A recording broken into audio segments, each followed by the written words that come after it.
Mon texte se trouve dans le livre de Jean au chapitre 8. Du premier verset jusqu'au verset 11. Je vais les lire si vous me permettez. Vous me permettez? Soyez cool, hein, ne soyez pas crispés. J'avais dit tout à l'heure, nous ne sommes pas dans une église, nous ne sommes pas dans une prison, mais nous sommes dans une réunion. Alléluia. Il nous est dit, Jésus s'est rendu à la montagne des Oliviers. Mais dès le matin, il alla de nouveau dans le temple. Et tout le peuple vint avec lui. S'étant assis, il enseignait. Alors les scribes et les pharisiens amenèrent une femme surprise en adultère. Soulignez, une femme surprise en adultère. Soulignez le mot surpris, soulignez le mot femme et soulignez le mot adultère. Et la plaçant au milieu du peuple et dit à Jésus, Maître, cette femme a été surprise en flagrant délit d'adultère. C'est un délit. N'est-ce pas? Moïse dans la loi, soulignez le mot loi, Moïse dans la loi nous a ordonné de lapider de telles femmes. Voici sa condamnation. Pour une personne qui commet l'adultère, elle devait être lapidée. C'est-à-dire, on devait lui jeter de pierres jusqu'à ce qu'il va mourir. Quel châtiment. C'est horrible, n'est-ce pas? Ça ne se fait plus dans notre temps, n'est-ce pas? Aujourd'hui, on est adultère, mais on est bien, n'est-ce pas? On n'est pas dans une prison. On n'a jamais arrêté quelqu'un parce qu'il a commis l'adultère. Mais voici, il y a une loi qui exigeait, qui ordonnait de lapider de telles femmes.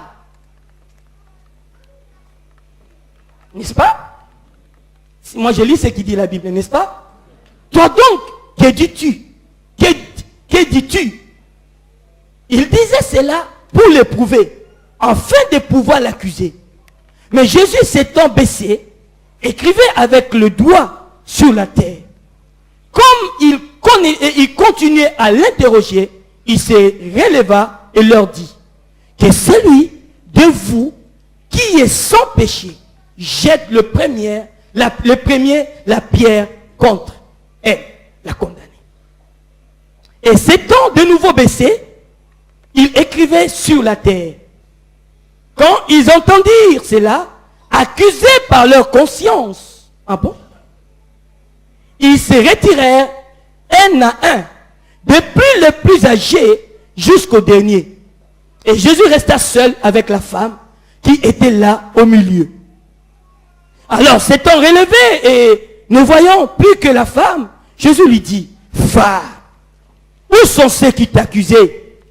Personne n'est-il condamné? Elle répondit, non Seigneur. Et Jésus lui dit, je ne te condamne pas non plus. Va et ne pêche plus. Amen. Je vais lire un autre passage, permettez-moi. C'est pour vous situer un peu, vous faire comprendre cette histoire. Pourquoi on devait lapider cette femme, ces châtiments si horribles, ces condamnations qui est inacceptable aujourd'hui. Vous êtes d'accord avec moi? Vous êtes d'accord avec moi? Parce que je vais vous expliquer même c'est quoi l'adultère. D'accord? Vous allez voir que souvent nous commettons l'adultère, mais on ne nous lapide pas. Cette loi n'est plus en vigueur. Peut-être. Dans le livre de Lévitique, au 20e chapitre, le verset 10 nous dit, si un homme commet un adultère, suivez bien comment ça commence. Si un homme commet un adultère avec une femme mariée, s'il commet un adultère avec la femme de son prochain, l'homme et la femme adultère seront punis de mort. Je répète. Je peux aller doucement, d'accord? On dit ceci. Si un homme commet un adultère avec une femme mariée, en d'autres termes, on peut que commettre l'adultère lorsqu'on va avec une femme mariée, une femme d'autrui. D'accord? Et ici, on ne parle pas d'un garçon, on parle d'un homme. Un homme, c'est aussi une personne qui a déjà un niveau, qui a déjà une famille. Et on dit lorsqu'un homme qui a une femme à lui et quitte cette femme pour aller avec la femme de son prochain, il commet ce qu'on appelle l'adultère. Et on dit que l'homme et la femme seront punis de mort. Alors si nous devons corriger un peu le texte que nous venons de lire tout à l'heure, vous allez voir que quelque chose ne va pas. Ils ont attrapé qu'une femme en flagrant délit d'adultère.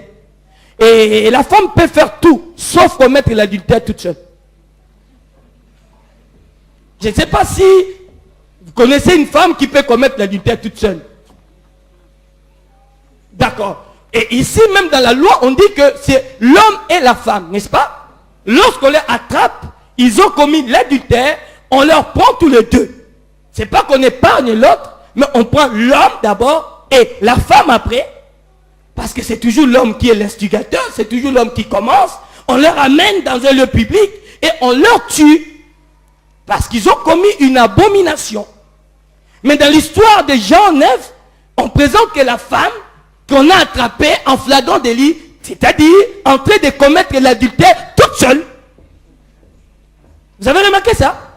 Et pour moi, c'est la première fois que j'ai constaté qu'une femme seule commettre l'adultère. La femme peut tout commettre, sauf commettre l'adultère toute seule. Alors, on ne nous montre pas, on ne nous parle même pas de l'homme avec qui elle a commis l'adultère. Voici déjà leur premier péché qu'ils ont commis. Parce qu'ils n'ont pas été justes. Ils ont épargné l'homme, certainement parce qu'ils étaient des hommes. N'est-ce pas? Parce qu'on parle des pharisiens et des sadducéens. Donc, dans cette doctrine, la femme n'avait pas de place.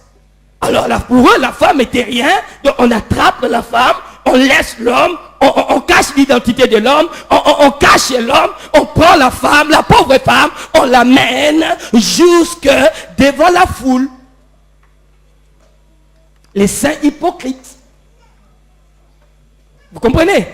Ils sont saints, mais hypocrites. Parce que la loi ne dit pas ça. Ils ont eux-mêmes violé la loi. Vous suivez ce que je dis? Ils ont attrapé une femme seule en train de commettre l'adultère. Oh, ça se produit jamais. Vous êtes quand même d'accord avec moi? Qui a déjà vu une femme commettre toute seule l'adultère? D'accord? Mais ces gens qui étaient les docteurs de la loi, ces gens qui étaient des sadducéens, qui détenaient la loi, qui revendiquaient, faire observer la loi, eux-mêmes ils vont commettre une erreur, c'est de attraper une femme seule et épargner l'homme qu'on devait d'abord attraper le premier et ramener cette femme dans un lieu public, l'exposer, l'humilier, le ridiculiser et l'accuser comme si elle a commis l'adultère seule.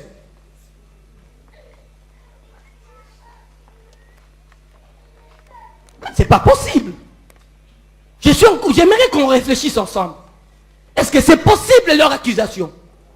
Ou ils ont menti, on ne l'a pas attrapé en flagrant délit, ou on l'a attrapé et ils ont épargné le monsieur. On n'en a même pas fait la mention. On n'a même pas donné son identité. C'est comme si ce monsieur n'existait pas. Ou ce monsieur, lui, ce qu'il a commis, c'est normal. Mais ce que la femme a fait, ce n'est pas normal. Il y a un problème. Vous êtes d'accord avec moi?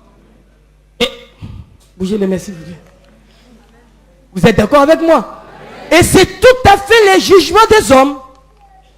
Dans le monde dans lequel nous sommes, nous jugeons les autres pendant que nous-mêmes, nous couvrons les péchés de nos gens qui nous sont chers.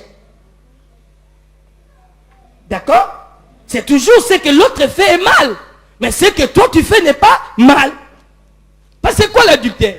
On nous a défini l'adultère comme, bien aimé, une personne, un homme qui va vers une femme mariée et une femme de son prochain et ils couchent ensemble. Et cet adultère était condamné, bien aimé. On devait lapider ces deux personnes. Mais l'adultère n'est pas que ça. L'adultère dit aussi, lorsque tu regardes la femme d'autrui et tu la convoites, tu as déjà commis l'adultère avec cette femme. Alors j'aimerais poser la question. Qui n'a jamais convoité la femme d'autrui ici?